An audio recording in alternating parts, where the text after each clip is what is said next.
Greetings, everyone. Welcome back to Factutainment. I am the co-host Oremaster 101, and I am And also. I am a man shopping for a noose and a rickety stool. Zero. And then we also have our friends of the channel, Avery and Beth here. Say hi, Avery and Beth. Come on down to Big Al's rickety stool shack. We got the most rickety stools this side of Wichita. And Here's the real big brain play. You know how they say during a gold rush sell pickaxes? When society is spiraling as it is, you know what you do? You sell nooses. Avery, what the fuck? Let's find a rock. I mean a big ass rock. Maybe It's better something like than a cinder block is better. I'll lift it up and drop it on your face, my buddy. it's Amy's pitched is a more ethical alternative to what gun shop owners do every time there's unrest, which is bombard all the right wing uh, you know, demographic with just ads and ads and ads. And then there's several mass shootings per day. Yeah. Monetizable video in existence.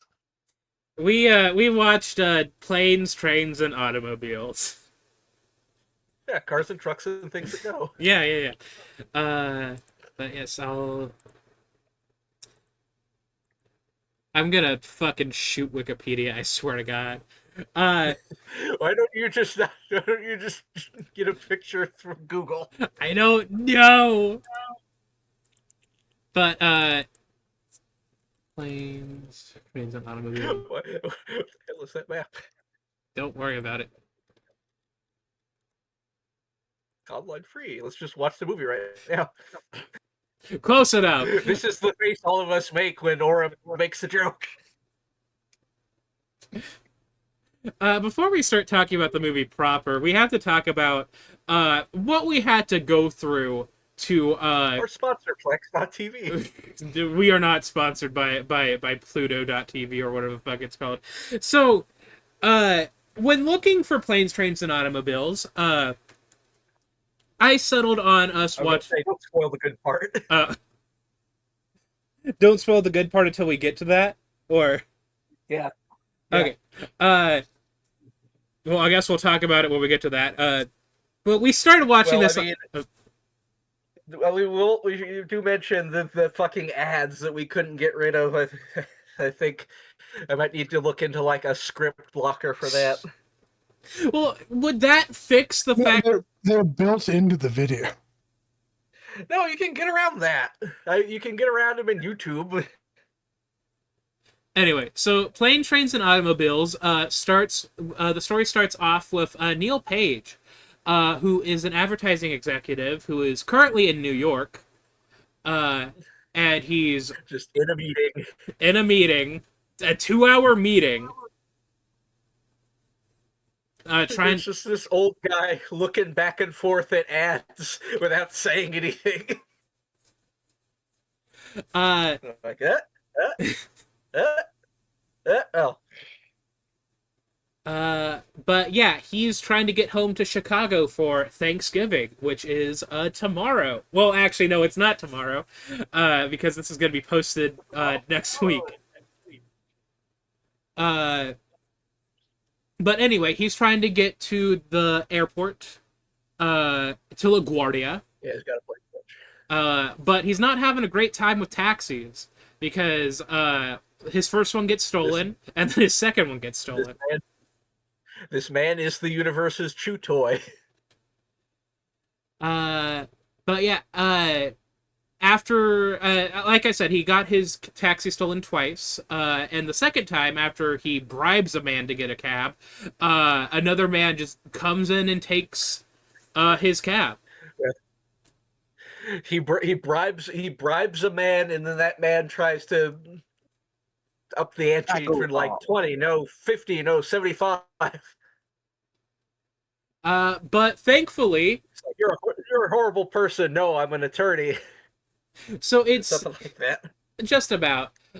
It seems like Neil's going to miss his airplane, but thankfully, his flight gets delayed, so he has to wait at LaGuardia a little Airplane, bit. but not that one. Yeah. uh, but while he's waiting, he encounters the man who stole his cab, Del Griffith. Griffith? The fat one. The fat one. Yeah. Griffith. Yes. John Candy. Alright. I didn't want to say his last name and everybody like make fun of me for like, oh, do you have a speech impediment or something? But Dale Griffith You know, Griffith from Berserk. is a chatty shower curtain ring salesman, which I did not know was a thing until this movie. It isn't. It isn't? It is. I'm pretty sure this is entirely a profession made up for the movie.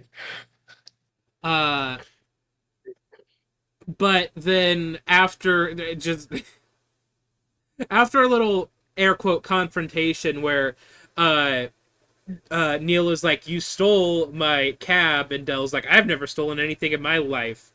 And Dell appears to be reading a Canadian porn novel. Oh yes, what was that called?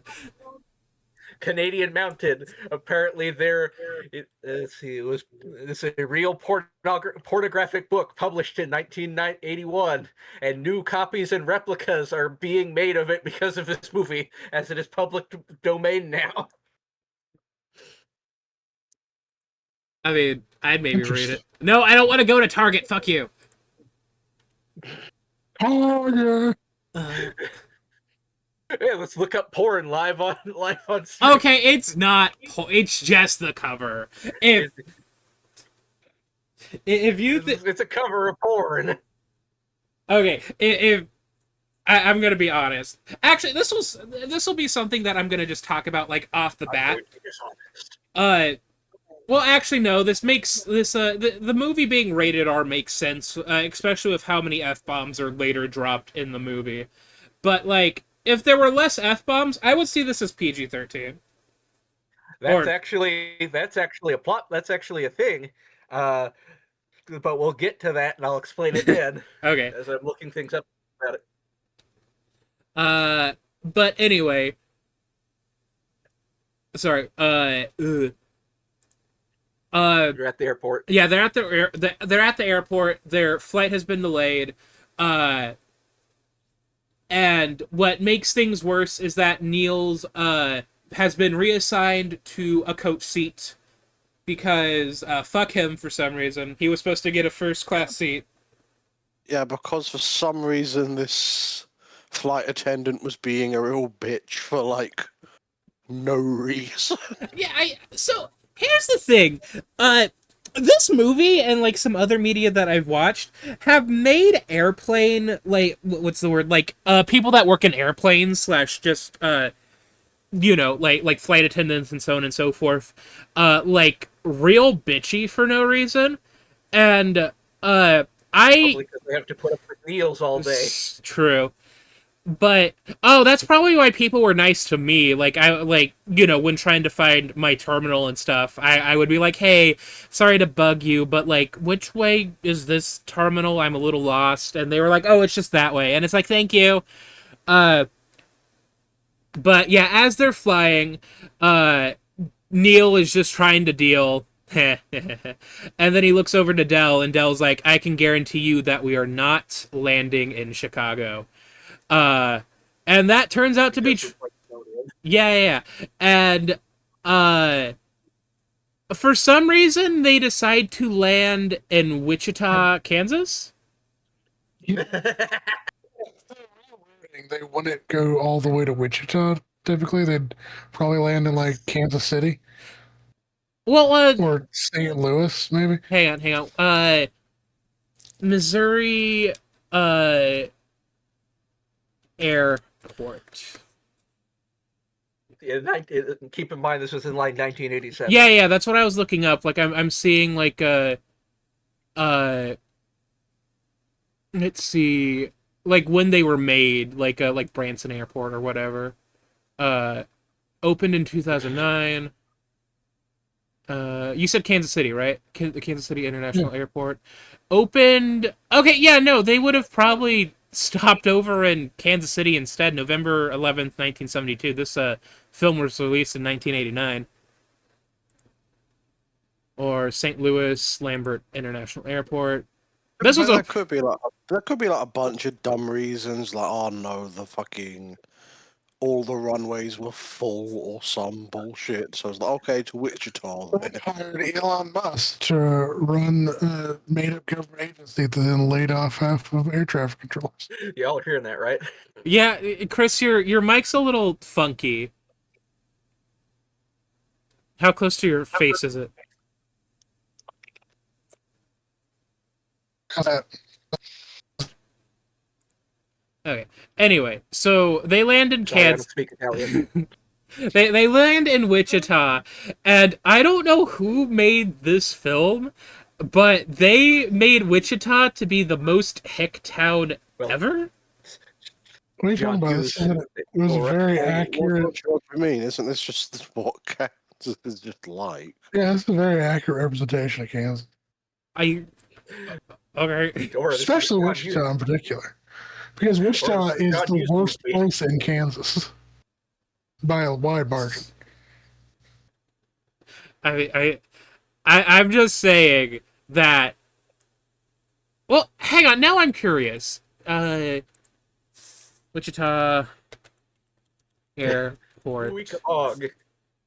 Dwight D. Eisenhower Airport. When did it open? Yeah, this guy made The Breakfast Club, and this guy wrote and directed The Breakfast Club, Weird Science, 16 Candles, Who Are You to Ferris Bueller's Day Off, Who Are You to Doubt This Man? I feel like I'm allowed And to. 16 Candles wasn't that great, but and 16. Weird Science got weird. I mean, it's called Weird Science. I mean, yeah, but it got like uncomfortable Science sex got normal. vibes. But yeah, I will agree with Zero. The 16 Candles was not great because wasn't everybody like oh, stop being selfish, and it's like it's my fucking birthday.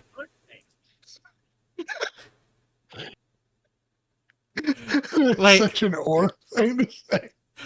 It's my fucking birthday. Be nice to the birthday boys. The And the birthday boys and the birthday boys. Buy me 16 blenders. It's my birthday.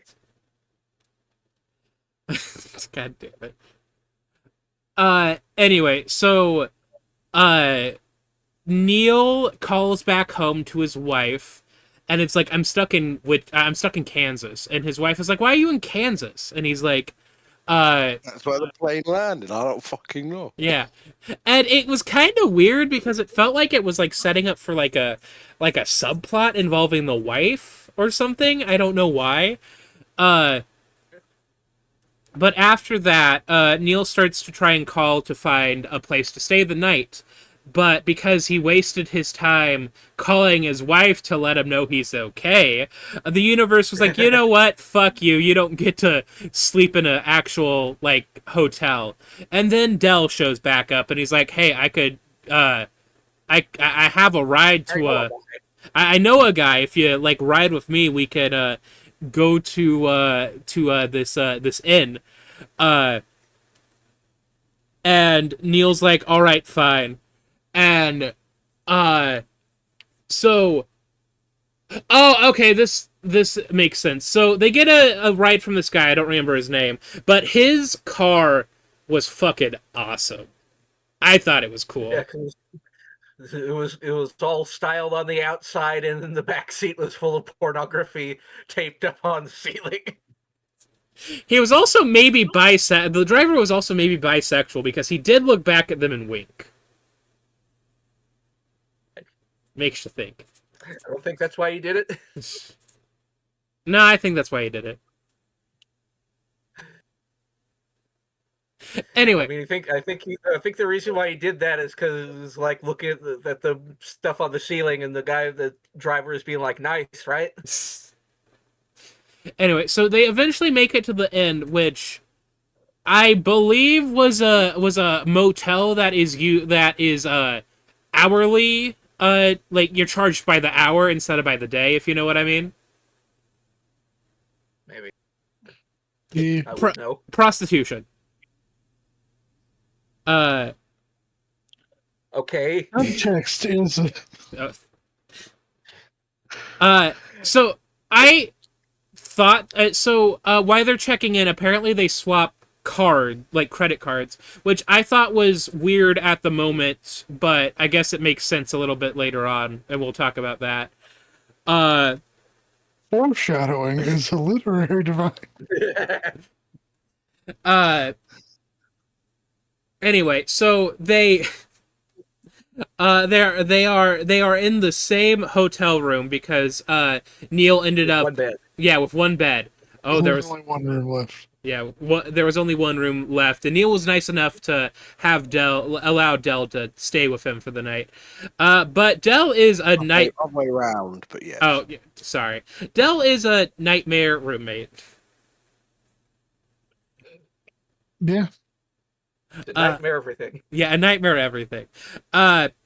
Also, so like they're kind of doing like these intercut scenes of like Neil like taking a shower and Dell kind of like lounging around the room, but then towards the end of Neil's shower scene, he opens up the curtain and it shows that Dell has kind of destroyed the bathroom basically.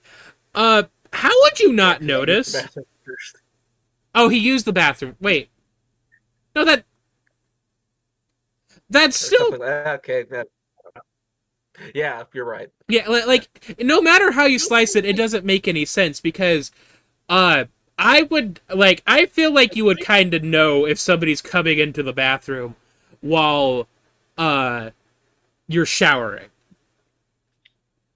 Yeah, I think I can see like that making sense is like I've done it previously where you're showering and someone's like, "Hey, I need to pee real fast," Yeah. and then they end up doing all of that. Anyway, sorry. They Beth. used up all the towels, and the only thing he has is like one washcloth. Also because it's a shitty motel, the water keeps going on and off, and when it comes back on, it's cold. Oh, I thought it was hot. Either Well, I mean, way. That's just keep in mind washed before up when on he him. was showering before the shower was steamy because that was when it was hot. Then when it came back on, it wasn't steaming because it was cold. That makes sense. Yeah, yeah, that's just a standard issue that happens with Wichita every time. It just their water's like that. Then You get to see a lot of Steve Martin's wet, hairy torso. that's kind of hot. Yeah. Sorry, I lost my train of thought. Then, so I feel like we should have seen this, but while Dell is like lounging around and he activates the vibrating part of the vibrating bed, it spills beer. Also. Yes, so this is where we should start getting into this. There was a lot cut from this movie by there was a lot cut. It was forced to be cut by Paramount to get the runtime under a certain length, and one of the scenes was them ordering pizza and beer, and that beer getting put on the bed, and then when he activated the vibrating bed, that spilled the beer. Causes the beer to explode. Okay, that makes Also, sense. I assume the vibrating bed is a sex thing Yeah. for reasons we'll later. I've never seen anything like that, but this is the 80s. I feel like vibrating beds in motel/hotels are a product of like the 80s. Because I'm going off on a little tangent. There's a vibrating chairs, there's an Yeah, but episode. those are massage chairs. Yeah. and couches. But yeah, There's an episode of Golden Girls where they go on vacation essentially, and they end up in a really shitty motel. And while they are getting settled, Rose is like, well, let's at least enjoy the vibrating bed. And so they, put the money in the bed, but then the hotel owner slash manager or whatever comes in and starts like rocking the bed essentially. So it seems like Oh, it seems like vibrating beds were a thing in the 80s. I could look it up. I'm guessing they're like shorthand for cheap motel back then because these were a sex thing, so your means are staying in some sort of sex motel. Yeah. But then as they're trying to get It's like comfort, we're archaeologists uncovering this ancient shit, these ancient relics from the bygone year of 1987. You know what the sad reality is? what? They're, especially the second inn they stay in, but like this first inn they stay in, it was still a better room than the room that we got when we went to Oklahoma. Oh yeah, that place was Because the pipes didn't burst.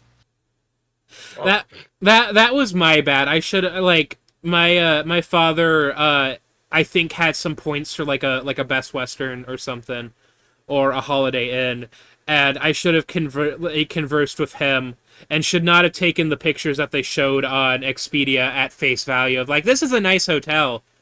I also should have realized a day in was not going to be a nice hotel.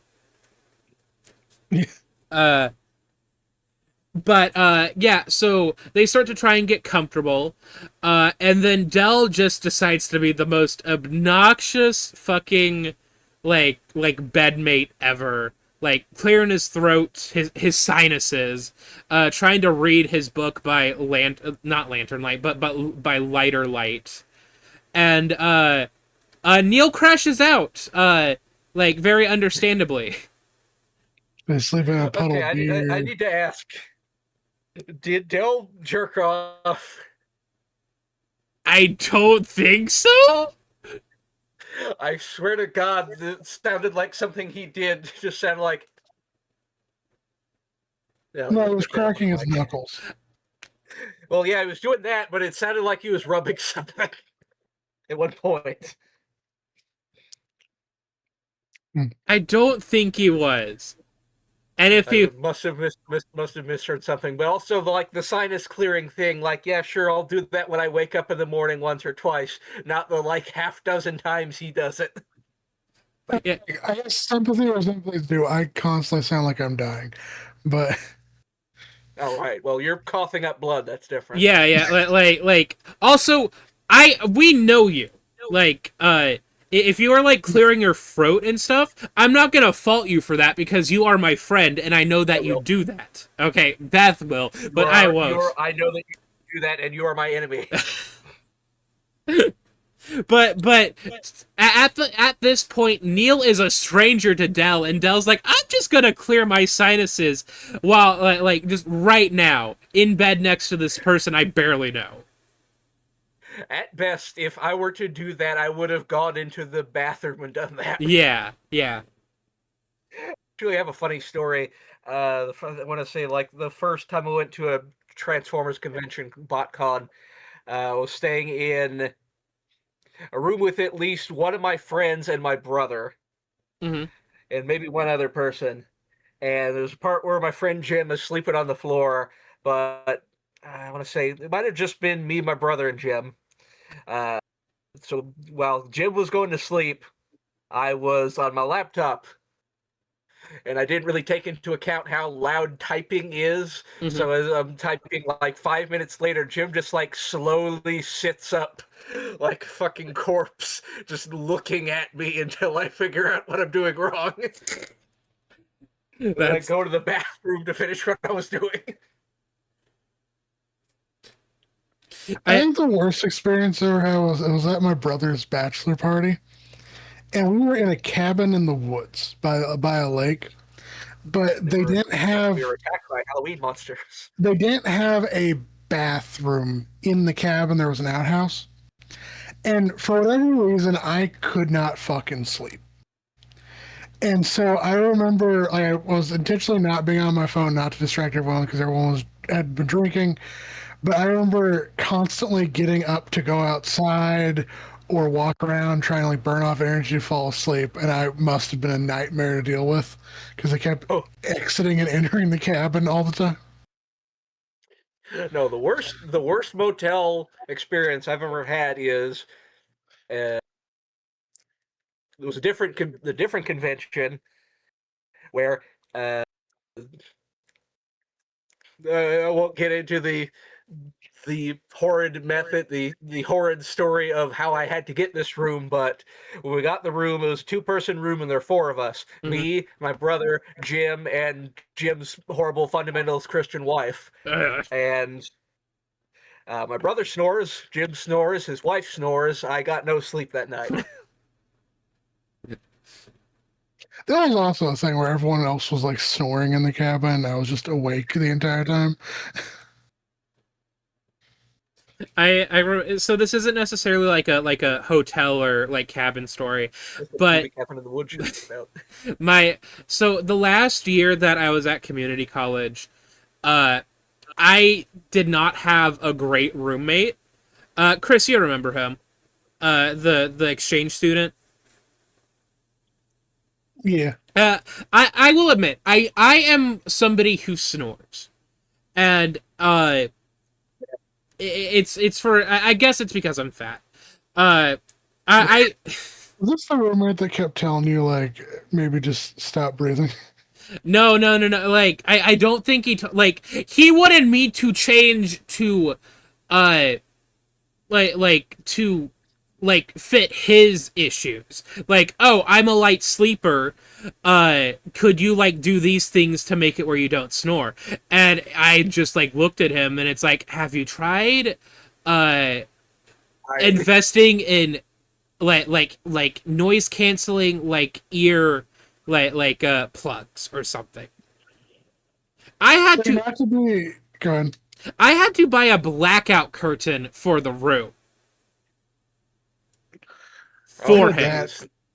I did that for You just didn't myself. have one.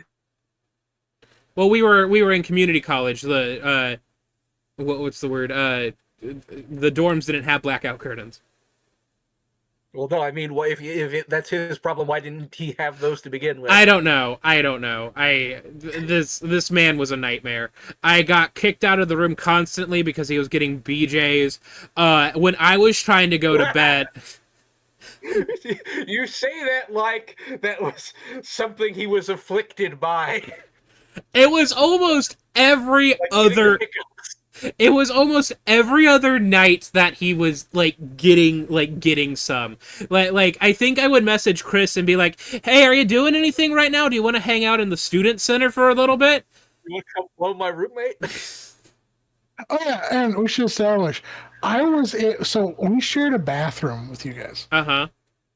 I did Oh. because I was the other suite, but I was only going to be there for a semester, so that's why you got a whole new roommate.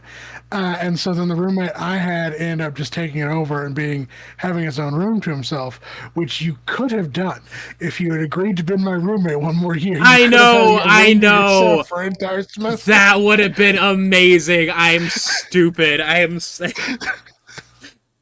should have just been your roommate for one more for another semester because honestly at the end of the day you were not a bad roommate. I was probably a worse roommate. History would remember them as very good roommates. You don't want to be roommates because you didn't like our living situation was all right, but you didn't like it. And so you're like, no, I'm going to try and get a different roommate because I think it'll be better. And then you got that guy, and the entire time I'm like, now guess who's not such a shitty roommate now, motherfucker? I'm a 7 out of 10, but you wanted to shoot for the stars, and then you got a 3. Congratulations. I'm gonna be real honest. I feel like our friendship suffered a little bit from us being roommates because I feel like we were getting on each other's nerves a whole lot. Oh god, it's like Red Dwarf. Anyway, we have significant tangent that y'all have been on, yes. yeah, Avery, do you have anything to add to the tangent? And everybody's got a rant about having roommates. The only horror story that even gets close was when I was on a camping trip with our local church, and my tent mates threw my bag in a local pond. That's Why? awful. I don't know, to be honest. Okay. Anyway, so to get off the, are we done with the tangent? Does anybody have anything else to say? Just the classic British tradition of you throwing your friend's shit in the lake for no reason. That's just petty and doesn't solve the argument. So anyway, Neil finally has enough, and he starts to get up to leave, like, you know, like criticizing Dell, like, you're annoying, you talk too much, your stories have no points, and then Dell like gives a speech, like, yeah, I know I suck, but I like myself, and like that goes Like Steve, I like me. yeah. Like, would you rather I be a cynic like you? And It's my friends like. and then that apparently like knocks Neil down a peg, and he's like, "All right, I'll sleep in the beer bed."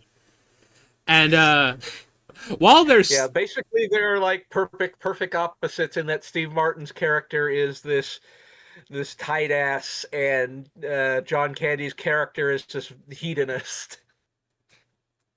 I wouldn't call him a hedonist. Maybe like a I'm thinking more bohemian. Yeah, well, I No, guess like Bit of a schlub. in like that he's leering at other women and smokes and eats a lot. okay, I can see that. But then in the middle of the night, a thief breaks in and steals their shit. Their cash is. Just the cash. Yeah, just their cash. Which I don't know how that didn't wake either of them up. Yeah, so this actually relates back to another deleted scene. You know how there's supposed to be a scene with the pizza and the beer being brought. Mm-hmm. That guy who stole their money was the guy who delivered their pizza, and they like did something to piss him off, and that's why he came back and stole their money. Okay. But that scene got cut because Paramount wanted a bunch of the stuff cut. Basically, there are a lot of things referenced to in this movie, apparently, that were cut because Paramount made them cut it, and that's why there's some like orphaned references. Gotcha. And then the day after, they're eating at a diner, and Neil goes to. Well, no. Oh no! Did I miss? We gotta talk about them waking up. Remember. I posted the picture in chat. Okay, I'll grab it. I forgot about that. Okay, we'll open up with this one first. Bart, I don't mean to alarm you.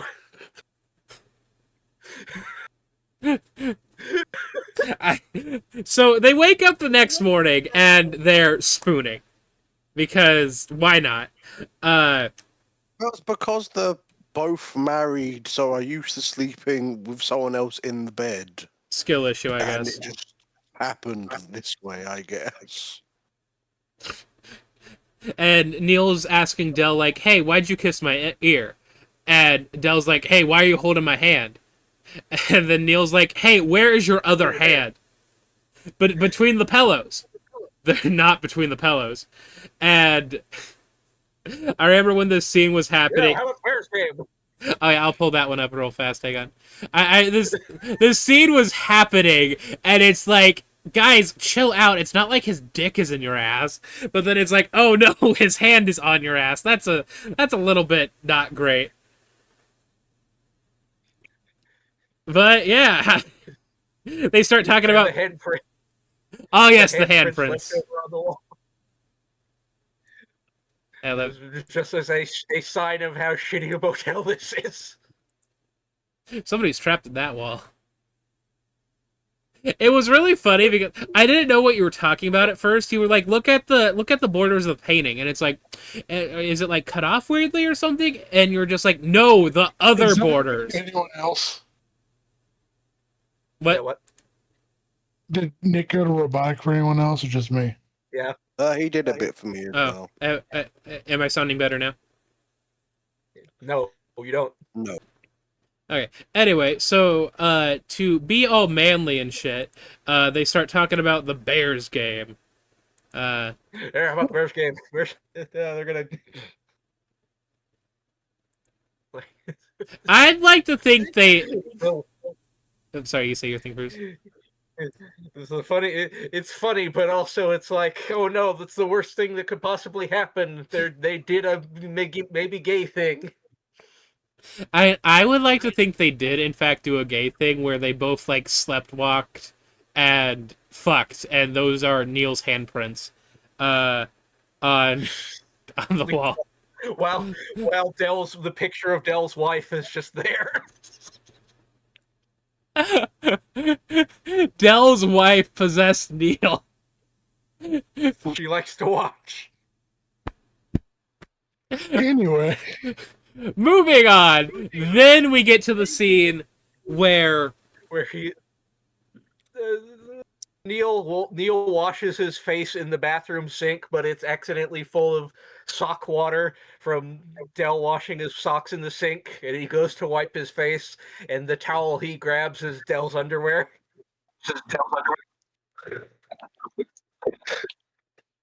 yeah, because it's just Dell is a terrible roommate. well, so I will talk about this when we get further into the conversation about this movie. But I feel like there's kind of a reason why he does this stuff. But once again, that'll be later. At the end. At the end. Yeah. So after all of that, they end up going to a diner and they're finishing up, and Neil goes into take out his cash, and he starts giving Dell the third degree because he's like, wow, awesome, cool, thanks for that.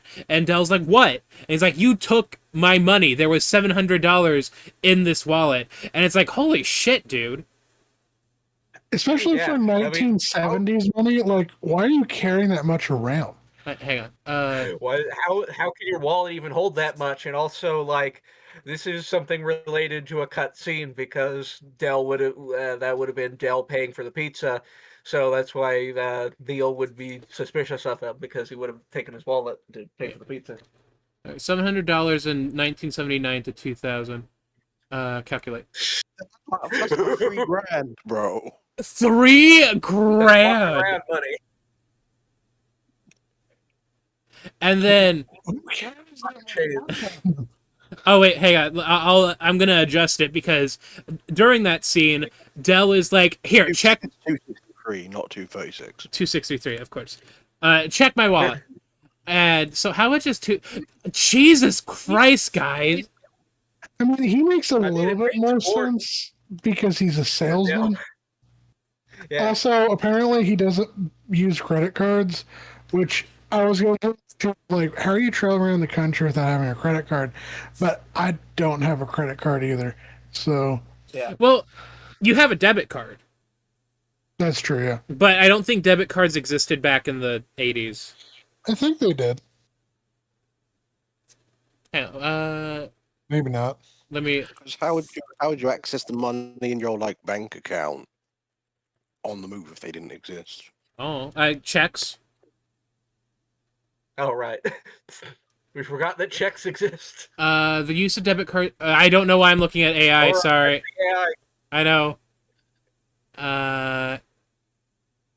Let's see. My offline. I just. When did we start using them? What about Magnolia? Okay. I'm losing my mind. If only you had Googled the question, when did we start using debit cards? I did. Oh, I did not. No, you just Googled debit card. When did 1967. Okay. Kind of weird. Anyway, Yeah, We better speed this up. Wait, when did debit cards come out?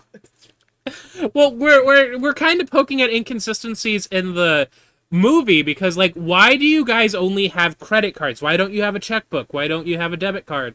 Like, oh, Not inconsistency. That's just a quirk.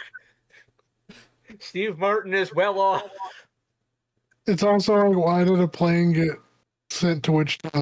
Say, but anyway, so Also, Dell is basically a drifter selling fucking shower rings.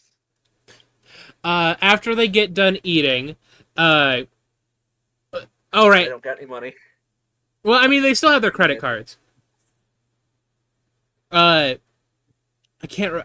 Oh yeah. Dell's like, oh, don't. We're gonna go take a train. We're gonna meet up with this one person, and that one person, I can't remember his fucking name. It's like Yeah, Owen, that's his Owen. son. Oh yeah. This spit chewing hick in a beat up pickup truck with his very quiet wife. Oh, I should pull up that picture. Yes, do. Yeah, there's the part where the guy spits. The guy is spitting. He's got chew in the bottom of his lip, and he's spitting, and he's not spitting very well. But there is a part where the guy spits in his hand and then shakes Steve Martin's hand, and apparently that was improvised. So Steve Martin's disgust was genuine. But they're talking about oh yeah, we're gonna like get a train in Wichita and like leave. And George is like, you ain't getting a train anywhere unless you're a hog or a pig. The closest No, a pig or I'm saying what the guy he said. No, he said cattle or hog. Anyway, he's like he's basically telling them that there is not like a human train in Wichita. They would have to go to this next Human train. Upsville, or whatever the fuck. and Yeah, so they have to ride in the back of this guy's truck because his very quiet wife is taking up the next seat, mm, and they have to sit in the back of this truck in like 0-degree weather for like 50 miles or something, and then you're gonna have to zoom in. It's the best I could find when they get to the train station. witness me.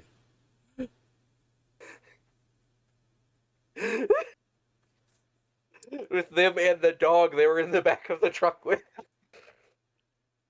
Oh yeah, didn't they also get into a fight over a glove with the dog? yeah, so Steve Martin left at the beginning of the movie, left his gloves in his boss's boardroom, Oh, I forgot about that.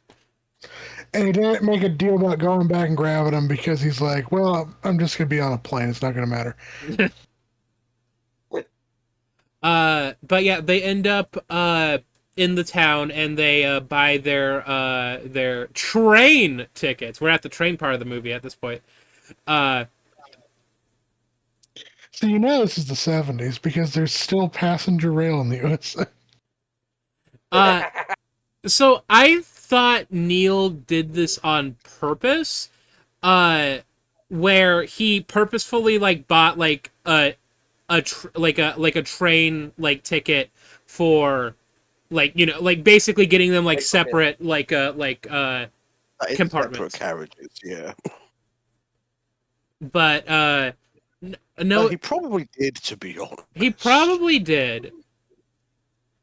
But as the train, I'm not remember. I am I missing anything after they get on the train? I know like they No. But yeah, the train is traveling, and then suddenly the locomotive breaks down, and the No, keep going. the conductor's just like, "Hey, folks, you're shit out of luck. The train's broken. You need to start making your way to Jefferson City." Just Jefferson's a mile. Just Jefferson City's a mile and a half away. Good luck. So here's the thing. I don't know if there was a train that would be pulling a passenger train, but that's whatever. The part where the train breaks down, they show it billowing black smoke, which I thought was odd. And I looked it up. that model of train doesn't billow black smoke when it breaks down. It billows black smoke with it when it's accelerating. So Ah, that's just normal for that train model, but I doubt the audience would know that. uh, Probably but not. yeah, everybody gets off, and Neil sees Dell struggling with his trunk. They make eye contact, and Neil's like, "Well, darn, I gotta help Dell again." Uh, and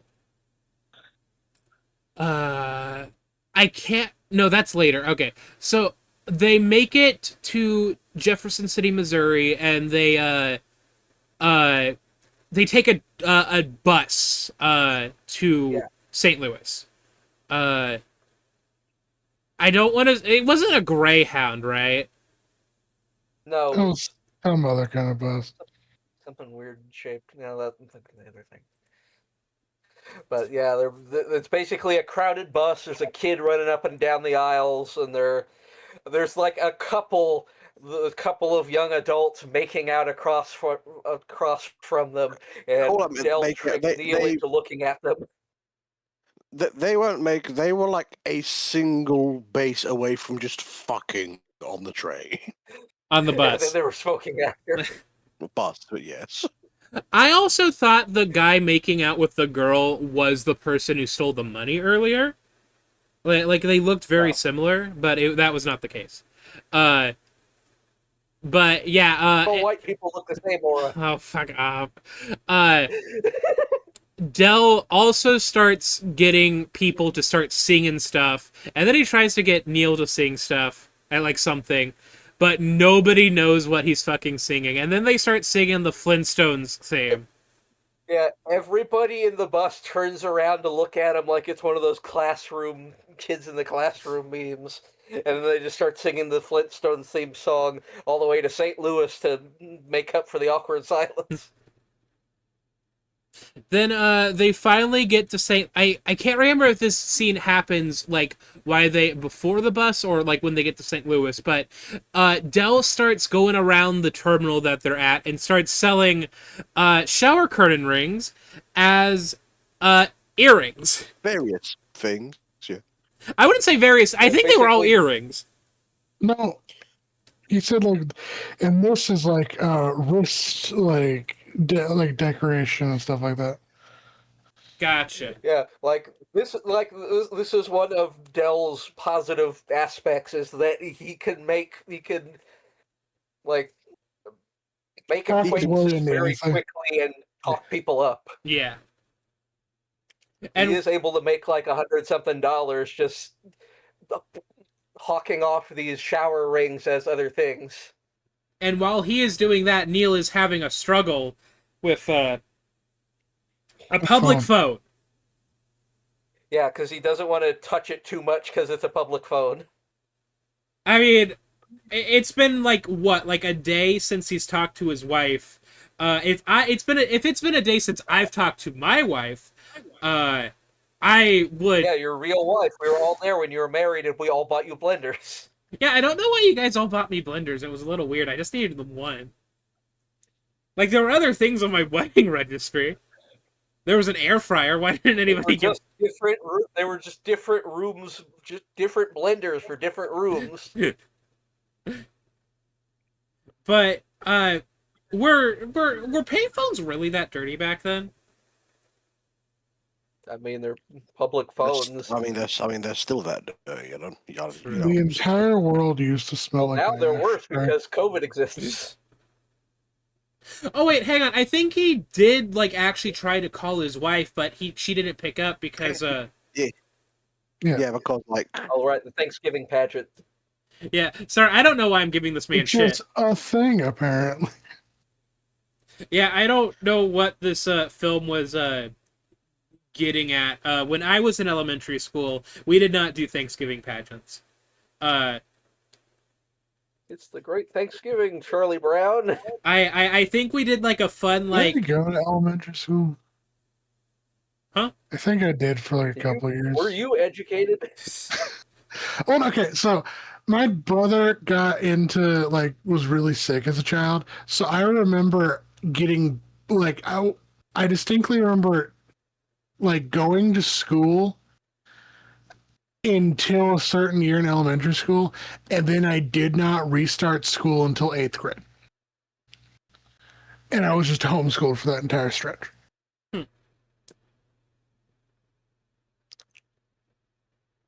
Sorry. No, it's all good. It's prevalent to bad. it's prevalent to the movie because like when I was doing when I was in elementary school, the stuff that we did for Thanksgiving was just like a little potluck like situation, where like all the kids would like bring snackies and stuff. But yeah, That's why I was on the road with my Yeah, we did that. grandparents so much as a child. Because my brother was always in the Because hospital. I kept playing in traffic.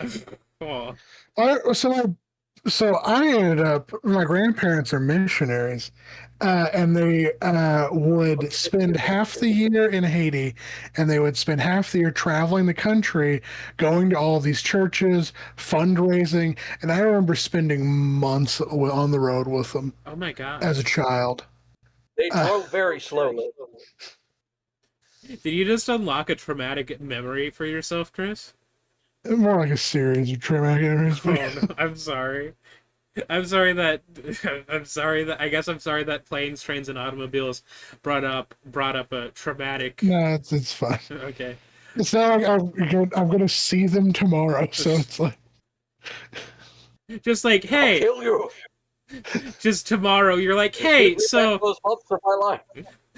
no, I like just hey, so like to your grandparents, hey, so I remember us traveling a lot when I was younger. Was that because my brother was sick? Like is that what was going on? yeah. But anyway, so after that's all said and done, Neil and Dell get some dinner at a diner, and Neil is like, Diner, dinner. yeah, yeah, I and also did not do well in school because I just kept disobeying the teachers and would just leave the buildings randomly. hell yeah, I would, Badass. I would just cry constantly because I was a nervous, anxious wreck, I had and a lot of fights. What are you talking about? You still do that. I don't cry. A lot of fights. A lot of It's fights. time to be a big girl now. Big girls don't cry. How many fights did you get in as a child, Avery? None. Were you a good boy? I don't believe that- you. You have siblings. That's unusual for the British. Both I have two brothers who are both like 10 years older than me, and one that is 7 years younger than me. Jesus Christ. How old are you again? 28. Interesting. He's gonna ask about your brothers. No, I'm not gonna. God. Okay, I've already. One of my brothers is like 38, and the other's like 40 something, Oh. and the other one's 21.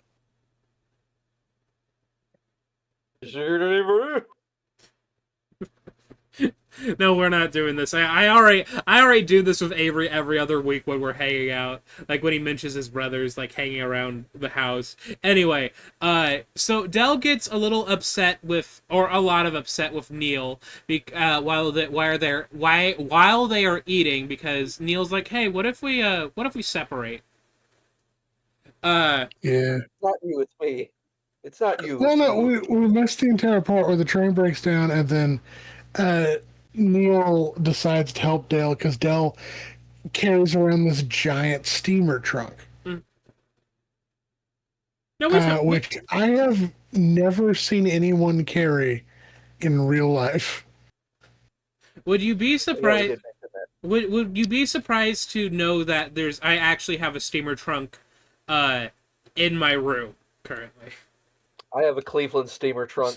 Hey, well, ew. Is it actually in your room? Yeah, Why do you have a steamer trunk in your room? I don't know. It's Why do you have a steamer trunk and not a bed? It's an SCP. it has a bunch of I think my like my Dead grandma. body in it. It has a lot of my There's grandma's dead stuff in grandmas it. Anyway, they separate, and Neil Neil goes to rent a car. Neil has rented a car, and he goes to get the car, and it is gone. And Yeah, they have like a shuttle to take him to this big car lot. The car he rented, the number isn't there, but the shuttle has already left, so he has to walk back 3 miles across a highway and like an entire fucking airstrip to get back to the car rental place. Where, like, here's the thing, I don't know where Steve Martin was born or raised or anything. Like, I don't believe this man lives in Chicago or New York because he has so much trouble walking in, like, inch deep snow. Like, he comically slides down a hill and almost gets hit by a semi because he can't walk in snow in good shoes. Yeah. Yeah, and then he proceeds to fucking chew out the like receptionist lady. oh, that poor lady. Which is slightly understandable if you're in a position where you rented a car and it is not there and then you got left there. But To walk 3 miles across highways and shit in the snow. what he fucked up was he threw away his rental agreement in rage. It is. But okay, so this, you know how you said, oh, this movie would be a PG-13 if it weren't for all the swearing. This scene in particular was put in or written this way with them saying the word fuck a whole bunch to avoid this movie being a PG-13. Oh, interesting. Yeah, Because most of these John Hughes movies end up being PG-13s, and he didn't want that. Okay, that makes sense because like we watched the film and it's like there's not a lot of like shit going on for this to be like Aside from all the pornography. I didn't realize this movie was rated R because I remember watching this as a child. But then again, I also watched Jeepers Creepers when I was 5. So You keep bringing this up at random intervals. I mean it's a So my dad's idea of watching the kids was he's like, we'll watch TV and movies, but we'll watch what he wants to watch. And it doesn't matter if it's rated for children or not. also just another thought. It's a shuttle, so it probably goes back and forth. Why didn't he just wait for the Yeah, but promises Because he's he's stupid. I mean, it's a combination of that, and to be fair He's to him, impatient. he's impatient, and he doesn't know when the fuck it's gonna be back. Because there He wasn't could like be- a he lot of could be- desk he or could be- anything there. He could be stood out in the snow for like the next 5 hours. He doesn't fucking know, you know. I guess. But yeah, Right, after anytime we've ever had to rent a car, it's been at like a small building and all the cars are just in a normal, like a small parking lot. Yeah. but after he gets done chewing out the lady and she's like, "You're fucked," he goes to get a cab from St. Louis to fucking Chicago, and the cab guy is like, "Hey, why don't you go like rent a car?" And Neil is like, "Well, go fuck yourself." Oh no, what the cabbie said was, why don't you get a plane? Oh. Then Neil is Which like, to be fair, the cabbie would probably know about how fucked the planes are, so I would also be very angry at that statement, to be honest. plus we're also way past the planes part of the movie, so why would we like go backwards, you know?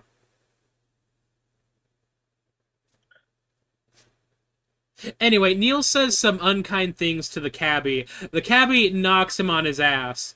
Punches him right in the face. Nearly killing him, by the way. Oh yeah, nearly killing him because that knocks him into the road. Right where Dell almost drives over his head. Yeah. So this was something that I thought was going to be an issue later on. I thought Dell had poached Neil's car. I thought that was V5. that he was driving. Yeah. But that was not brought up later. Anyway, Dell's like, hey, I'll move my car, just help my friend out of the road. And the cabbie's like, okay, cool. And grabs him by his testicles and drags him away. And it's like, holy shit, dude. We just see the POV of his balls being grabbed, and then they're in the car. And And then he's I've never talking with a I've never very, seen a man get picked up by his balls before. then he's talking with a very high pitched voice for the next couple scenes. mhm. Well, like the next one scene, which I wonder if they did that in post or with helium. But yeah, they're driving. Dell's like, hey, what are the odds of us meeting again? And Neil's like, pretty low. But then we have a couple of humorous scenes where, So he said so it you see, pretty low. pretty low. So you see, if Neil had been waiting in the bus lot for however many hours, he wouldn't have reconvened with Dell. Cosmic fate bringing them together. anyway, we get a couple of humorous scenes where Dell is like fucking with the seat, trying to get himself comfortable. And then when he's done, he's like, He's "Ah, got a bad back. yeah," because he's got a bad back. And then once he gets comfortable, he's like, "Ah, darn it." And Neil's like, "What? I can't take my shoes off now. You're gonna keep your fucking shoes on." I'm trying to get Because that was a thing. That was a thing he did on the plane. He took his shoes and socks off. Yeah, I don't care how uncomfortable your shoes are. Keep your fucking shoes on. I say as there have been several occasions where I've gotten off work and I've gotten into my car and I have taken off my shoes. And did you drive? No, I can't drive. yeah, no, it was one of my a parent or something. They like come and like pick me up, and I'm like, I'm sorry, I have to take my shoes off because I've been on my feet half the day, and my toes, Good. my toes are gonna fuse together at this point. Anyway, so First hearing that Aura can't drive, when we were He has going webbed on our feet. first road trip together, and I was driving it. We were going all the way we weren't ended up in Texas, but we were going all the way down Texas, and I was like, "Hey, I'm getting kind of tired. Can someone tag in?" And then you were like, "I don't have a license," and the other guy with us was like, "My license is expired." to be fair, way before that trip, I was very vocal about like not being able to drive. like the other guy dropped his license being expired at the last minute. We were also not planning on going to Texas. We were just going to Oklahoma. But we were Yeah, so we close. drove around Oklahoma. Well, we drove around Oklahoma several times. Then at one time, it was close for us to go to Texas to get gas, then to backtrack. Yeah. Anyway, so it cuts to the next scene of like Neil trying to like sit his seat up, and him being like, "You broke the seat," and Dell's like, "No, it wasn't broken when I got out of the seat." And then, It's the way the seat moved and the noise it made were not the way a seat at the time would move or how the noise it would make. what was I gonna say? Also, when they're driving this fucking car, they've got the trunk just strapped down to the back of the car because maybe it won't fit in the trunk of the car. So they can't see out the back window. That was the 80s. That wasn't required. I feel like they could have fit the trunk in the back seat at least. It looked like there was room. Sometimes but doors then don't that open would- wide enough. True. Anyway, Dell, we get a scene of Dell lip syncing to who was it? Yeah, Ray Charles. Neil is leaned back and sleeping, and he was drumming. He was drumming or he's playing piano along to the song of it was Ray Charles, and he's swerving all over the road as he's doing this. Oh, and to just mention the Chekhov's gun moment of Neil putting his wallet in the glove compartment rather than just leaving it in his pocket for some reason. Yeah, which once again, another thing that I'll bring up like later with a scene. Also, this slowly becomes the Final Destination portion of the movie before Final Destination is a film. Because after Neil gets done drumming along to the Ray Charles song, he goes to throw his cigarette out the window. However, the cigarette does not go flying out the window. In fact, it ends up back in the back seat, which we'll get back to eventually. And which can I say? I know it's low-key spoilers, but a cigarette, but one wouldn't have stayed lit long enough to set leather on fire. Mm-hmm. For like. All I'm saying is this wouldn't have set the car on fire.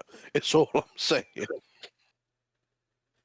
You see, well, might it have scorched the leather or maybe like melted a hole in the seat? Sure. Set the car on fire? No. Yeah, well, then Dell it starts getting warm in the car for some reason, so Dell tries to take his coat off, but one of the loops gets caught on a part of the seat, and then he can't move his hand, and he's having trouble steering, and he tries to reach back and get it, and then his other arm gets some other loop of his coat caught on it, so that he's having to drive with his fucking knees.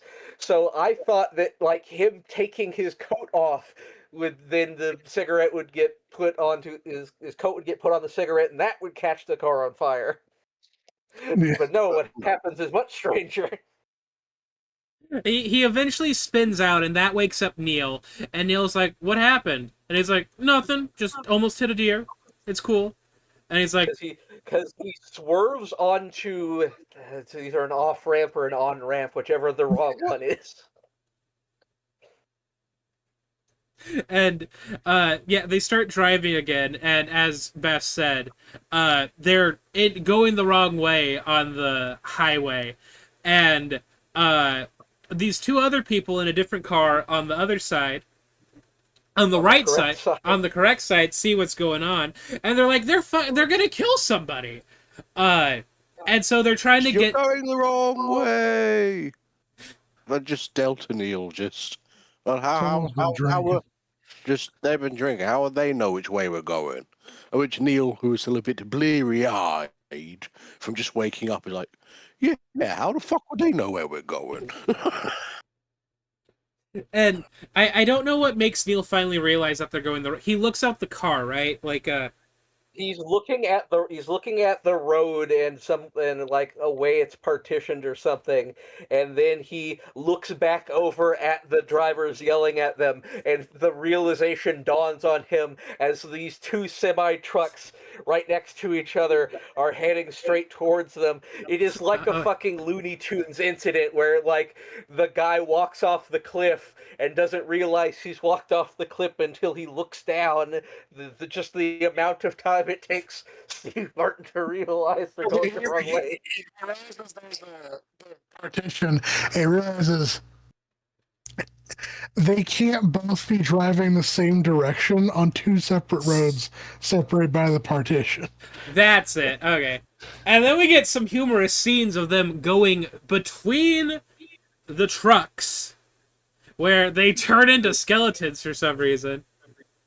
For some reason, well, it's not for some reason. It's because they do a lot of quick cutaway gags in this because the sides of their cars are sides of their car is sparking. The reason why they're doing this because they're having a near-death experience.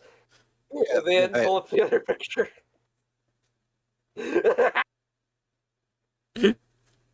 For some reason, he's the devil. Yeah, because they're about to die. I mean, who, like, it's kind of hot as the devil, am I right? Like, You still haven't said I can fix him. Yeah. Well, there's nothing wrong with him. There's a decent I amount believe if you wrong. roll back the footage of this episode, you will find that you have said things that are wrong with him. Anyway, so, yeah, let's see. Narrowly voting. The car's fucked at this Yeah, point. so the car spins out and their luggage goes flying off. And they just sort of have a moment to sit. This is the thing. When he was getting his coat stuck on everything, Aura kept saying, "Why didn't you just pull over? Why don't we just pull over?" And then they pulled over after the car spun out. And was like, "Hey, Aura, look, they pulled over." I mean, it was driving me a little. It's obviously like, oh, this is a high intensity moment. Shit's kind of like you know, like I would probably panic as well and not think to pull over. But yeah, they go to retrieve the steamer trunk, and they just sit there for a second to kind of like be like, damn, that was scary. And then they look behind They start laughing about it. yeah, they start laughing They start about. laughing about it. Wait, do they start laughing after they see the car on fire? Yeah. Or okay, No, no. before like they start laughing. Then they're laughing. Steve Martin turns around and the car's on fire. No, they get the stuff out of the road and they sit down on the side of the road. And then the car catches on fire. And then they start laughing because I'm laughing. Neil is Because I remember Neil going to like the car operator's got to be happy to see you as a pig in shit or something to that effect. It's like you did it to yourself. You finally fucked up and it hurt you. and then Neil's like, how were you able to rent a car without like a major rent like debit card? And Neil's like, no, sorry, got him backwards. Neil told him that, and Dell's like, oh, I just gave the lady a pair of earrings. And then Neil stops laughing and is like, Shower rings. oh, shower rings. And Neil's like, no, you did not do that. Because you need a major credit card to rent a car. What did you do? And at this point, Dell, what's the word? I can fix it. Dell reveals, like, okay, so I still had your credit card. And he's like, back from that pizza night. And Neil's like, well, what the fuck? And Dell's like, I was gonna return it to you by mailing it, but you didn't tell me your address. And he's like, well, where is it now? It's back in your wallet. And the wallet is still in the glove box. Yeah, but I've also another note of Dell. Well, what do you want me to do? You kind of left me with no money in the middle of nowhere. What was I supposed to do?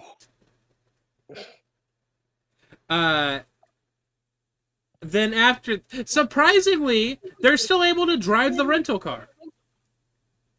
Somehow, yeah, the car was completely burned up. Like the top was incinerated, but somehow the gas in the car didn't explode. I mean, 80s cars were just super tough for some reason, I guess. Super hot. Super hot. But they get to a motel, and all of Neil's cards are destroyed. So he basically barters for a room with an expensive watch and Just $17 and a nice watch. and then Like, oh, you need a credit card. He's like, well, I have these credit cards here, and he pulls out of his still smoldering wallet these 3 burnt up cards. what was I gonna say? So Neil's good for the night, but then when Dell tries to go to pay, he doesn't have any money. He has like $2. The difference is he doesn't have a nice watch. Yeah. He has a Casio. A Casio. That's such a funny word. Actually, do I still have that open? No. I thought I still had that. Nope, that's porn. I was gonna check how much. Sorry. The Canadian Mounted. I was trying to find the converter for like 1989 money to It was a It was about 4.5 times, roughly. So $42 would be close to $200.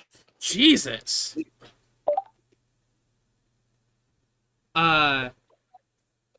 But yeah, Dell can't get a room. Uh, Neil is getting comfy in the room with Dell sitting out in the car, and then Neil's heart grew 3 sizes that day, and Dell's out there.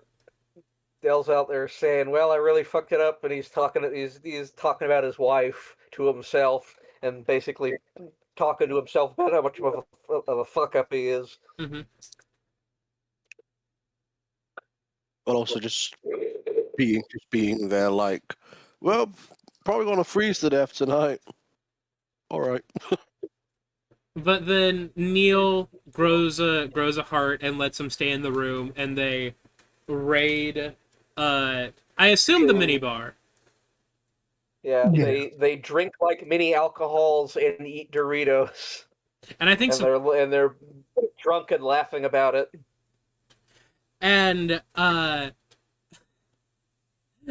Okay, I want to tell this part. Okay.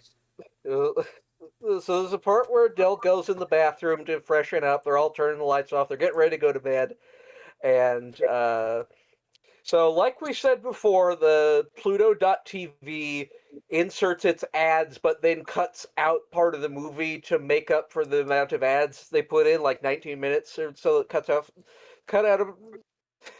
about 20 minutes of the movie apparently. And so there's a scene where Dell is going to turn off this fancy looking hanging lamp, and he's like, "Ah, how do you turn this off?" And then he electrocutes himself and goes, "Ah!" And then the movie ends. So he was like, So how'd you like the movie, guys? The movie was over right there. I thought it was pretty good. just Dell accidentally killed himself up with a light bulb. Yeah.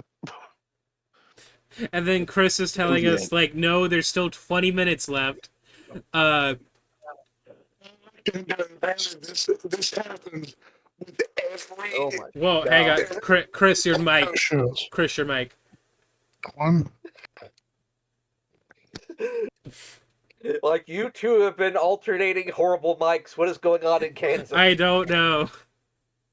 That one spit chewing guy must have spit on the phone line. Can you hear me? Yeah, a little bit No. Is it worse or better? better. That's the thing. It always starts off, your sentence starts off garbled and then gets normal. Like, you have a fan running near the mic. But no, I like to every like I don't know how Plato's still in business because they do this to every single movie they show. I think they get them. I think they get people off of like signing up for their thing. Like, have you tried? Yeah, they deprive you of the movie ending to get you to actually sign up for their like premium It's- subscription. Insane. So we had to take a small break to find Planes, Trains, and Automobiles. The movie. Yeah, to finish the movie. So after that scene where Dell like electrocutes himself, it cuts to the next morning where they are trying to leave, and they're trying to push their car out of the snowdrift. And I think, if I remember correctly, Neil's like, "Hey, you just try backing up first before you like go forward." And Dell's like, "Okay." Well, hang on. This is another part where I simply do not believe that, or I don't know, maybe people in the city don't know how to fucking walk in snow. It's like Neil is like stumbling and slipping in like not that much snow, or I don't know if they're like implying that the parking lot is icy or what, but this man cannot walk. I think he has Gucci shoes.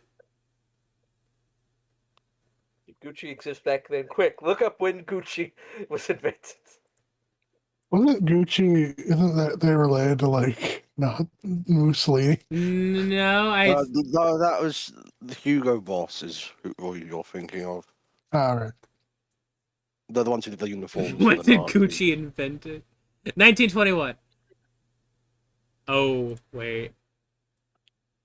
Oh, an Italian Well, luxury. what else happened in 1921, Aura?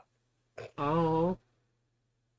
That was around the time that the fascists were rising in Italy. So I was right. We're just gonna put a pin in that. Anyway, yeah, as Bev says, this Neil he does not have a good relationship with Snow. I mean, it might just be with him being a neat freak and whatnot. Quite possibly. But I guess it's because we all live in the fucking boonies, or at least I do. The creator of Gucci supported the fascist regime of Benito Mussolini and helped him come to power in 1922. Oh, Jesus Christ. Oh, wait. Dang. Balenciaga, that was... No, that's not it. There's another famous... Don't you guys know the original Gucci gang were the Axis powers? Oh, Jesus Christ. No, I was gonna say there was another, another, fashion, brand that was also a big part of World War... I almost said WW2 for some reason. Yeah, Hugo Boss. Are you saying Ross? Like ROSS? Hugo Boss. Boss! Okay.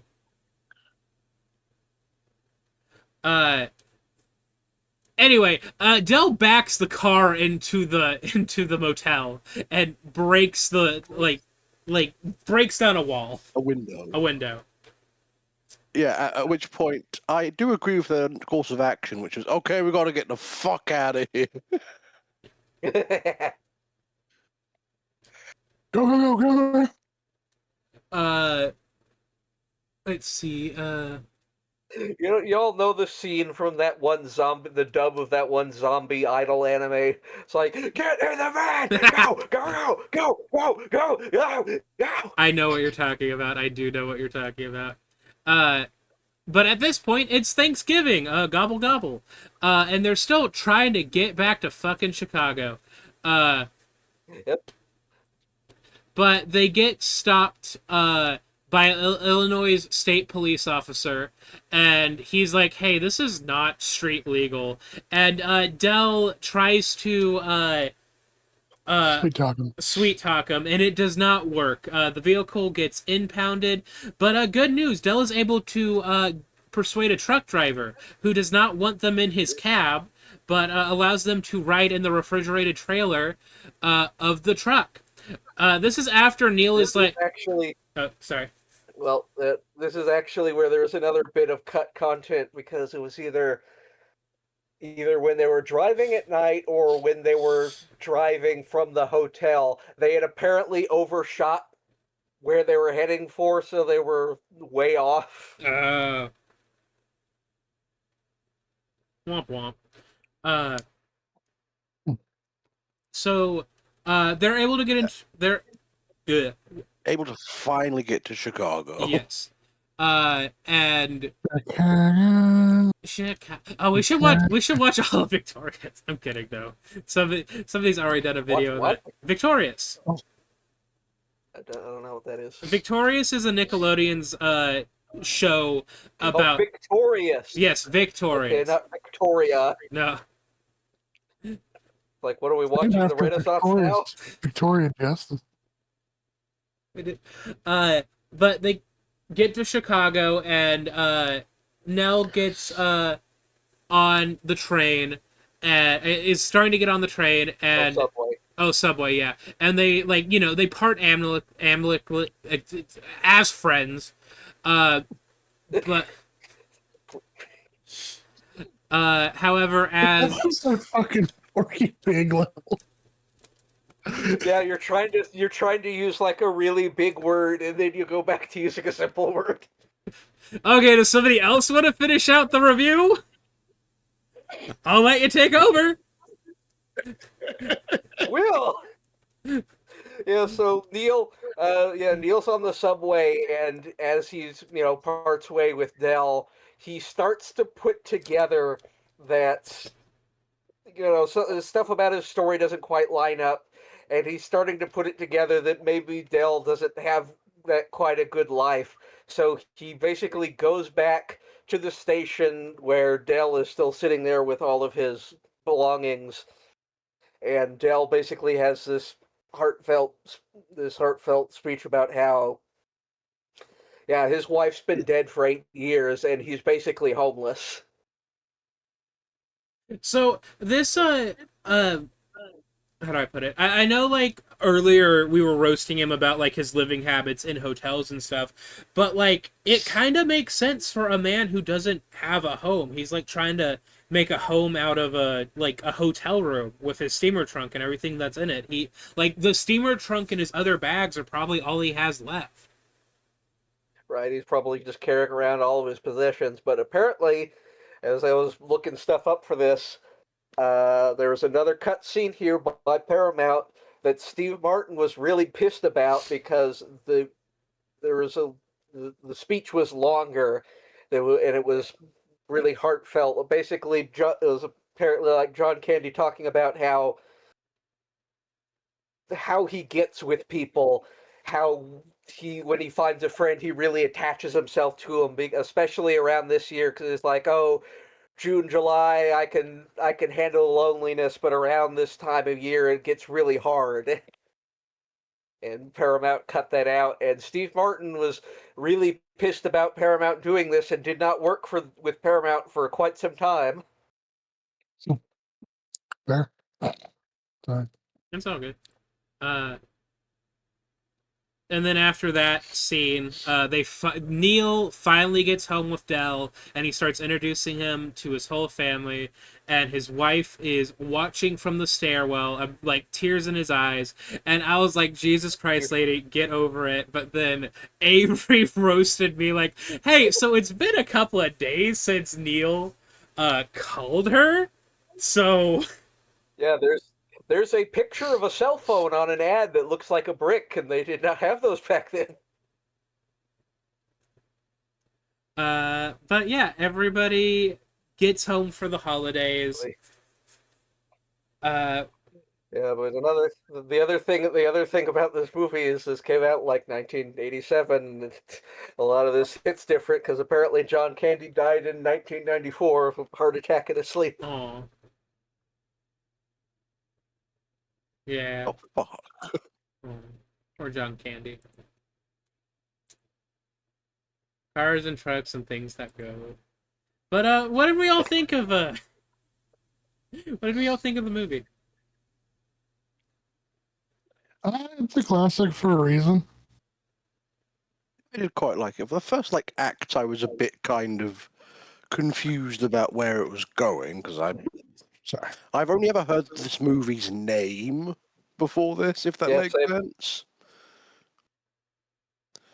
These are kind of a staple in the 80s, like these odd couple, like, oh hey, it's two people that are complete opposites going on a begrudging like road trip essentially. This was a big thing in the 80s, right?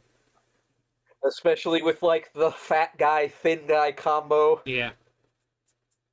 Yeah, and you also saw it wasn't necessarily like them on a road trip, but you did see kind of a similar vein in like a lot of buddy cop comedies or a lot of like buddy comedies.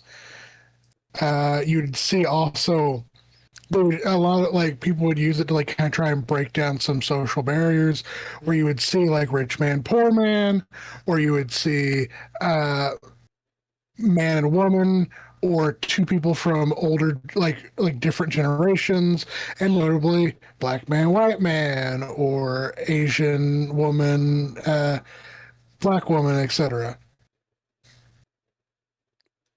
And you also gotta feel for Neil at the end of the day because yeah, he's kind of a he kind of has a stick up his ass, but like The entire world is conspiring against him.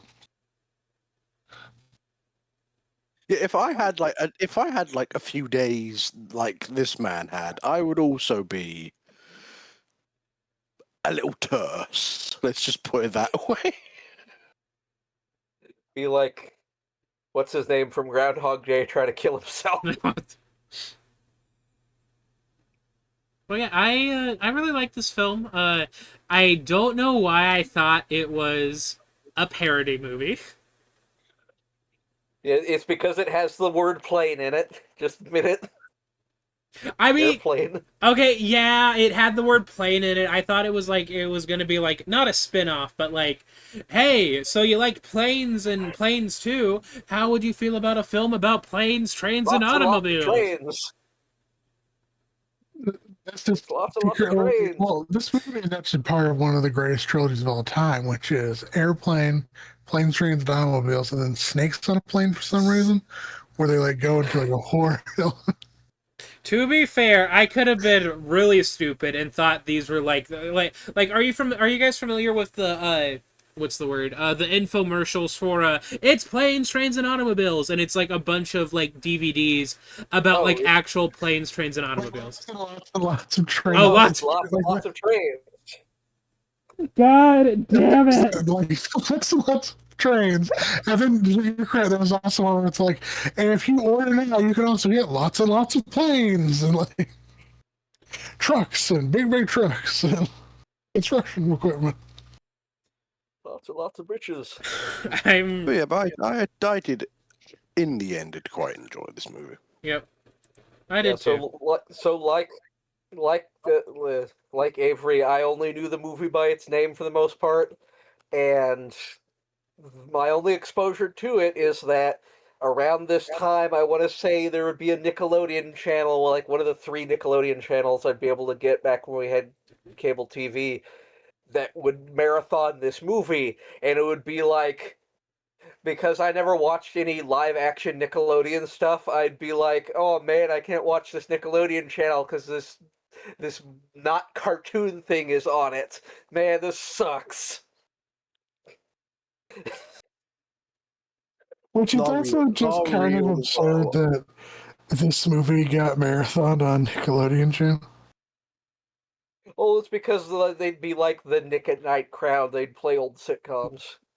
And I understand that, but like with how much just like pornography or the F bomb. You guys are hyping up the pornography. Okay, you guys are hyping up the amount. Naked women. It wasn't actual porn. Okay, there was the book cover, which has a scantily clad woman, and then 2 like young adults making out. That is about it for. And the car interior that was covered in naked women. Okay, that as well. That's like 3 scenes. Yeah, And but they that's, could probably just cut that out for TV reasons. Yeah. And the swearing. I Like they did in fucking what's the fucking Yippee-ki-yay Mother Falcon. what's the word? I remember the first time I watched a scary movie, the first one, it was on Comedy Central. But because they were showing it during the day, they showed the extremely cut down version. So there was a lot of stuff missing. It's like the cut down version of The Sopranos for cable TV. But yeah, any other final thoughts? Yeah, It's everything one I'd of add the very few Thanksgiving movies. Go ahead. is I do understand why Steve Martin would be very angry about Paramount, like, cutting out a part of the emotional core of the movie. Well, this has been Or another. it could fix it. Okay, he's not. You guys are okay. There's not like a. I'm trying to figure out how to word it. Sorry. He seems like genuinely a nice guy, and sometimes nice guys are slobs, and that's okay. Or I can't fix him because he's already married to his 3 blenders. God damn it. Well, what if I told you I was up to 4 blenders now? Chris just sent me one. This is the kind of greed they talk about in the Bible. Anyway, so say goodbye, everybody. Goodbye. Goodbye, everybody.